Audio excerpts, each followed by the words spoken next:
Welcome to the DFW Real Producers podcast, coming to you live from Studio USA West in Colleyville, Texas. I'm Lance Donahoe, your host today, and I have the amazing privilege of introducing my partner in crime with Real Producers, the founder of Real Producers DFW, Mr. Jordan Espeseth, and to my right, the founder of Hero Nation, Mr. Wayne Salmons. And we're here today together for the E5 Summit going on right here at Studio USA. And so we're just going to be kind of riffing a little bit. I feel like we're here for an arm wrestle is what I feel. Yeah, I feel like I'm it's a little intimidating. I'll judge that. And, I like that. For the man that did 1,000 burpees, I feel like I'm While not you a had challenge COVID. I'm ready to take. Yeah, while I had COVID. Yeah, right. Yeah, while I That had asteroid. COVID. Yeah. Yeah, important. Well, guys, I know we're here for a purpose, and there's been a lot going on, a lot of great conversations, and I kind of want to just jump into the power and the of the depth of the conversation that you brought these people together, and just share a little bit about what's going on today here at Studio USA. I mean, and I think this comes from, we've all experienced it, but you need three levels of people in your life. I believe that we're all good at the first two, or better at the first two sometimes. Like you need the first level of people is like people you're pouring into and helping, right? Like I'm giving back, you're mentoring, coaching people on your team, everything else, right? And then the second level is you need people that are like on the kind of running the race with you, right? Like, hey, like I figured this out, or you figured this out, or I had a bad day, you need people that are kind of in the journey with you, some similar struggles, some things like that. And then I think you really need people that are pouring into you. And I think that's where sometimes we break down, right? Most people have two or three of the levels, not all, or one or two, not all three, right? So you need people that are pouring into you, and we need to facilitate that, right? Like in a way, like just hoping that happens is not enough. And I think getting really intentional about how do I get the right people, because we all got the wrong people giving. There's lots of people that give us advice, from the internet or from whatever else. But like ordering magazine, I'm sure you get people that are like, hey, we should do this, all the time, right? Yes. And you're like, please put that in the suggestion box, right? Now you realize like, that's why suggestion boxes are there, so I can like take care of you, but never read it. Well, that's actually biblical. I think it's Peter, Timothy, and Barnabas. It's the people that are on the same level, people that you're leading, and then people that are pulling you up. Yeah. And that's so important to have. At our church, we call it R3.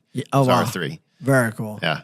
How have you found, like, where's the best place or the best thing you've done to like find that? Because I think everyone have some sort of, I kind of need this, but what have you done or been part of that's helped make it happen? I think, you think you find them as you're doing your work stuff. But for me, I found a lot of them actually through our church. Mm-hmm. People are on the same page. Yep. But there's people that are different levels of where you're at. And I think there's different areas. You might need your 3 in business, but you also might need your 3 in, your faith.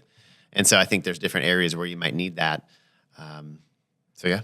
I think it's so true, because sometimes we're looking for like this one all be all like mentor or coach. Right. And like, hopefully my dad doesn't watch this. I don't think he has the internet yet. All right. But like, I'll take spiritual advice from my dad and like raise kids advice from my dad. I mean, look at me. Right. But like, there's different things I'll take advice from, but there's some other areas like, don't talk to me about money. Love you, but right. And there's other people like, hey, teach me about money, but like, don't tell me how to be a good spouse. Cause like you obviously suck at that. You know what I mean? You don't take health advice from an overweight person, right? Yeah, exactly. So, but like you need multiple people. I think some of these people are waiting for like that one all be all. Yep. You know what I mean? And there really is none. Yeah. You get too close to any mentor and you realize, you got some stuff you're working on too. Never meet your heroes. Yeah, amen. Yeah. Well, I love that. It does come down to finding those people that, of course, that you can bring into your world, that you can trust, that really have that credibility.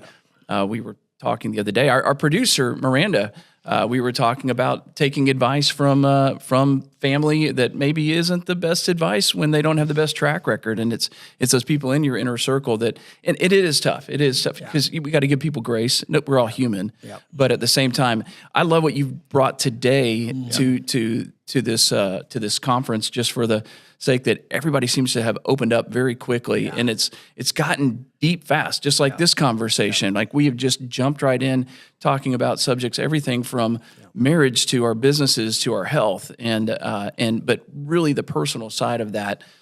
Wayne, how did that whole E5 and E4 conference thing kind of come about? How did that come about? This came out of necessity. You know what I mean? And it came out of necessity of people feeling alone, people struggling, people making mistakes that they could have avoided had someone else been like, oh, tried all 4 of those. Like, this is the one that works, right? So like it came from like that need of like everyone feeling lonely and frustrated and all this other stuff. And then how do we collapse time? And what I love one-on-one coaching. Yeah, the thing that I really love about like we're doing here is like you got 10 people in that room that care about you, trust you. We've all signed NDAs. Like nobody's talking about anything outside of this room. Like everything's happening in here. And like you might ask a question that I would have never thought to ask, but it makes a huge impact on me. Yeah. So it's like coaching on steroids because it's not just a one-on-one conversation. It's like all of a sudden I got 10 people that are pouring in, and the ability to collapse time and not have to suffer, struggle, everything on your own, right? And that's what I see is like my job really is I'm kind of like the Sherpa. And what I mean by that is like I kind of get everybody together to climb the mountain, but I'm not taking any steps for you. I'm not carrying your pack. I told you what to put in your pack, right? And I got 9 other cool people to come on the journey, right? But like my job is like, hey, I've read the 50 books. Here's the one that's going to help you, right? Yeah. I've taken all these things. Here's the 2 that you should look into, right? I've vetted. I've talked to 1,000 people. I brought the 10 together that should be in this room. You know what I mean? So like that's kind of my job is like to facilitate and just make that. Well, I think it's fun too because you got you kind of have the 3. Right. You know, there's people in the room that are above you in certain areas. They're maybe not quite as advanced. There's people on the same page. And so in one setting, and you're in the hot seat, you're getting all of that kind of at once. But then even as a participant, you might be that person that can speak into them. Yeah. You know, for me, I've sat back a lot and just listened and heard a lot of different stuff. And, you know, it's great to have all those 3 different types of people in one room. I think there's so much value in that. Yeah. Well, and there was one guy in one of our rooms, you know, a couple times ago, and what he got from that room, he had no idea. He was looking at all the wrong places, right? But yeah, when he got in that room, literally, he would have eventually figured it out, but it probably would have taken, like he says, probably would have taken him 5-8 years. He would have missed the childhood with his kids had he had to go learn that on his own. Yeah. So what he got was like he was able to adjust his business, make some changes, and now he's able to be the dad that he was trying to be. That quite frankly, he was about to miss most of it because he was just having such a hard time getting the pieces to fit together. Right. So it's like he got 8 years back with his kid in a sense. I mean, that's amazing. Yeah, collapse time for him. Huge. That's very big. So Jordan, you're going to be in the hot seat here pretty soon. Ooh. So and the structure, like right now. The structure of this is it's a hot seat type of a setup. You want to explain that in a second, and then I want to ask Jordan what he thinks he's going to be addressing on the hot seat. Tell us how that whole. I mean, hot seat. You kind of walk the room where you're at. What's good. What you're working on. Yeah, so it's literally 2 different stools in the room in the middle of the room. Yeah, you literally sit down. You're like, hey, here's what's going good. Here's what's going bad. And then the facilitator's like, hey, what's the one thing that if you could solve or get clarity on or get advice on, before you walk out of this room, what is that? What is that one thing? And then the cool thing is sometimes it's a facilitator's job to go like, okay, what's the real thing? Yeah, what's the QBQ? What's the real thing, right? Like, so like sometimes what you sit down and think you need help with isn't even the thing you need help with. a little bit. Yeah. Okay, so we're going to put Jordan, do a practice session in the hot seat. Jordan, what do you think you're going to be talking about today in the hot seat if you feel like sharing? I don't know. I mean, it might be a peel the onion type thing because I always feel like, at least at this point, I know what needs to be done. I think one of the issues, especially with me being 46 days away from becoming a father, give or take, right on, is one of the things that I tend to have a tough time with is if I'm not in my routine, getting the tasks done that I need. You know, if I'm on a vacation, but I'm like, I need to make sure I take pieces of that vacation to get some stuff done, or visiting my family, or I'm at the airport and I got an hour that I'm sitting there. Let me just knock out some work and knock some tasks off. If my routine is thrown off, I tend, if the week is shorter, I'm like, hey, this is only a 3-day week. For some reason, it's harder for me to be productive in those 3 days. Like it throws off my my routine, and then I'm not knocking off the tasks that need to be done. And as a parent to be, a father to be, the amount of interruptions I can only imagine, I've never done this, are going to go out of the roof. And I'm like, I need to find a way to reel that in. Yeah. And I don't know, that might just be a maturity thing, but it's something, we've been coaching since 2018. I think it's something that I need to figure out how to master. Like, hey, I don't care if I got an hour and if I don't have my computer and everything set up. Like I got to find a way to just maximize that time that I do have. Yeah. But I think it's like a complexity ceiling, right? It's like we all hit new complexity ceilings. It's like I'm great at driving the ship in these kinds of waters, But when it ramps up 10, 20 degrees, when it gets way worse, like then it's like, I lose it, right? It's like, Right. how do I sail in that? You know what I mean? Yeah. Which makes you just want to retreat to the harbor, which is like the old way, which I nailed it. But like, how do I learn how to sail in these new seas? Yeah. And so sometimes it's just like, hey, like, can everybody tell me the 2 things they've done that help them get stuff done and be Succeed in chaos. Yeah, succeed in chaos. And yeah. you're such a productive guy. It may be just redefining what productivity is to you, because time with your new child is going to be productive. Well, and that was the other part of it is, Yeah. is like, I want to be able to maximize my time, Yeah. but not just because I want to maximize work. I want to maximize my time with my kid. I want to be right. fully, and my wife, I want to be fully present Yeah. in that moment. For me, it was one of my beliefs. So it was interesting. And I had a friend that called me out on this. I was like, I need to write a bunch of material. And I was like, I just got to get in the zone. I got to find some time to get in the zone. And she's like, what do you mean? I was like, it takes me a minute. You know what I mean? I got to have a little stretch, whatever.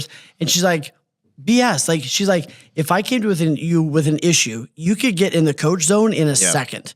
She's like, I've made up this imaginary belief that I didn't even know I was holding on to. Like, I need to have a 2-hour stretch. I need to sit down with my tea, and I need to, you know what I mean? Exactly. And that is, I work great in that, by the way. Like, that is why, like, that is the best. If I can do that, awesome. But I was like, I can turn it on in a millisecond.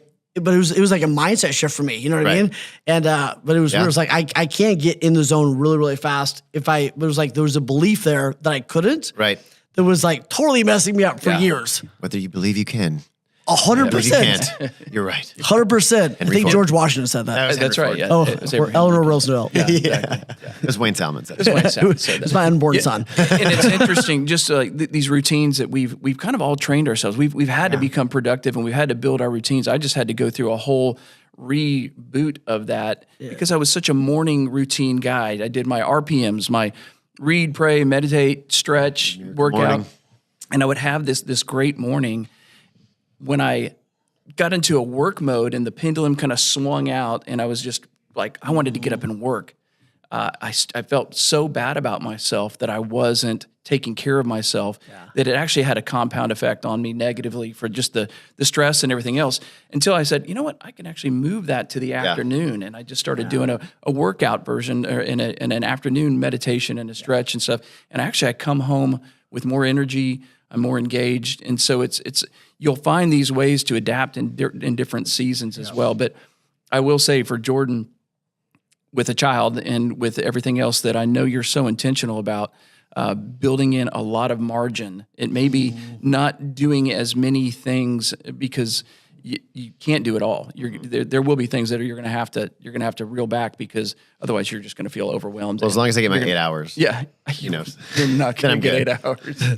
that'll be great. I remember getting 8 hours You won't once. get- you will not have uninterrupted sleep for the next 20 years, by the way. But it's like that Hal Elrod, right? Where he talks about like how many of us go to bed and we're like, just it's funny to that, right? Yes, get sleep. But how many of us go to bed going like, I'm gonna be tired, I'm gonna be tired, I'm gonna be tired, I'm gonna be so tired in the morning, Wake I'm up, gonna be I'm so tired tired. in the morning, and then we wake up and we're so tired, right? Yeah. And then Hal's like, say affirmations before you go to sleep, and I was like, that's stupid. Yeah. And then I'm like, I should probably do this. And then like I'm gonna have a great sleep, I'm gonna wake up rested, I'm gonna sleep fast, whatever. Like it kind of works. Yeah, we kind of speak things into existence. We really do. And now, instead of doing a miracle morning, you got your average afternoon. Average afternoon. Yeah, Avenger just afternoon. very, There you Hopefully, go. hopefully it's better than average. But Exactly. Yeah, it's mediocre afternoons.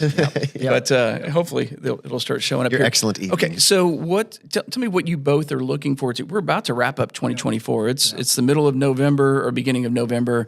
We're about to get into the holiday season. You're about to get into a whole new season with the child on the way. But tell me something that you're proud of for 2024 and you're looking forward to for 2025. I think there was a lot of growth in 2024 in terms of myself maturing. Maturing? Well, you know, What- I a lot to go. Okay. A lot to go. But the term of equanimity, right? Like there's so much going on and doubts and insecurities and wonderings about the future. What was that word? I have no idea what that word equanimity. means.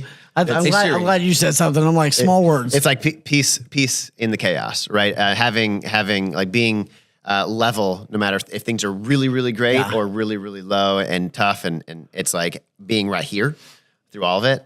I think I've got a lot better at that, and you know, that's something that I want to continue to improve on throughout not just next year, but my life. And so it was a big year for that, though. It was a big year for going, whoa, life is like this, and I don't want it to be like that, but it's probably going to always be like this, no matter what. And so how can I just kind of stay like that? Wayne, 2024. 2024, grateful that I kept my head in the game. Grateful that I was able to counterbalance really well. So when I was at work, I was able to like nail the work thing. And then when I was with my kids, I was able to really be present and be. How do you do that? So like that was that was really it was hard. You know what I mean? Right. So like I'm proud of that. And then this next year, man, I'm excited for doing more things like this. I'm excited that I've got clear on kind of like who I am and what I bring to the world and what people need.